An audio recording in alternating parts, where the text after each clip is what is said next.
ও বন্ধুরা, কেমন আছেন আপনারা? আমি কিন্তু ভালোই আছি, বেশ ভালো আছি। আজকে নির্বাচন উপলক্ষে তিশা কইতাছে, মা তুমি তো নির্বাচন উপলক্ষে বসে রইছো, বাসার ভিতরে বসে রইছো, আজকে তো তুমি অফিসে যাও নাই, তাহলে একটু সবজি পাকোড়া খাওয়াও না। তো আমি বললাম, হাসাই তো, কথা তো ঠিকই কইছে তিশা, বাসায় বহে রইছি, মেয়েরা যদি একটু সবজি পাকোড়া না খাওয়াবে পারি, তাহলে আমি কিসের মা হইলাম? যেই কথা সেই কাজ। সবজি গুছি করে কাইটে তার মধ্যে বেসন নিছি, চালের গুঁড়া নিছি, ময়দা নিছি, আর হলুদ গুঁড়া, মরিচের গুঁড়া তো থাকেই। এইগুলা নিয়ে মিশিয়ে একদম গুল কইরা পাকোড়াগুলো করার মধ্যে দিয়ে এই দিঘা বড়াইলাম। বললাম, দেখি তো তিশা কি করে। তিশা যে আমার কাছে সবজি পাকোড়া খাইবার চাইলো, ওকে মনোযোগ দিয়ে পড়বানছে নাকি খাওয়া লোভে ঘুমাই বেনছে? না না, এসে দেখি তিশা একেবারে লক্ষ্মীমন্ত হয়ে নিয়ে পড়বানছে। তো আমি জিজ্ঞেস করলাম, কিরে তিশা, তুই কি পড়স না কি করস? কয়, মা আমি মনোযোগ দিয়ে পড়বানছি, তুমি চিন্তা করো না। তো আমি ভাবলাম, হাসাই তো, আচ্ছা ঠিক আছে পড়ুক। আর এইদিকে রুমের কি অবস্থা বুঝছেন না? এই যে দেখেন আমার রুমের অবস্থা।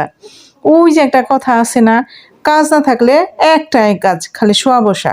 আর এই যে দেখেন ছাদে থেকে কাপড় চোপড়গুলো নিয়ে আইছি, একেবারে কাপড় চোপড়ে স্তূপ হয়ে রয়েছে। তাই তিশারে করলাম, দেখছো তিশা, আজকে ঘরটা গোছানো হইলো না। তিশা কি করবেনছে জানেননি বন্ধুরা? হ্যাঁ কইবেনছে, মা তুমি যদি না থাকতা একদম রুম টুম টিপটপ করে রাখতাম, তুমি আছো তো। তাই আমিও অলস হয়ে গেছি। আর এইদিকে দেখেন আমার পাকোড়াগুলা হয়ে গেছে গা, এসে দেখি একদম লাল টুকটুকা হয়ে গেছে গা। আমি আবার একটু করলাম নাড়াচাড়া দিয়ে, দেখি পিছনে সাদা আছে কিনা, আবার একটু উল্টা দেখলাম না, ঠিকই আছে। এখন একটা কইরা আস্তে আস্তে তুইলে নিয়ে নিমু। এই যে দেখেন, আর হচ্ছে একদম সুন্দর একটু চাপ দিলাম তো, দেখে মনে হলো একদম মুসমুসে আছে, খুবই সুন্দর হয়েছে মনে হয়। তবে খাইতে কেমন হয়েছে সেটা তো আমি কইবা পারলাম না। এটা হচ্ছে তিশা আপনাকে সামনে এসে রিভিউ দিব, বুঝছেন নি? এই যে দেখেন আমার পাকোড়াগুলো কি সুন্দর হয়েছে। এটার মধ্যে সালাদ আর একটু সস হলে ভালো হইতো, তাই দুঃখের বিষয় এগুলো নাই আমার। দেখেন বন্ধুরা, তিশা নিয়ে আসছে সবজি পকোড়া। কতগুলো পকোড়া দেখেছো? তুমি পারো বানাতে? একটু আমার তো দেখেই খেতে মন চাচ্ছে, কি করব বলুন তো? খেতে মন চাচ্ছে, খাও, তোমাকে খেতে না করেছে। তুমি কি জানো আমি একটা চুরি করে আগে খেয়ে ফেলেছি? কখন? আমি খেয়েছি। তুমি কখন চুরি করলে বলো তো? আমি তো এখানেই আছি। আরে আমি খেয়েছি। চোর কি তোমাকে বলে করবে? এই যে আমি এখন চুরি করব, তুমি রেডি থাকো। কি বলো?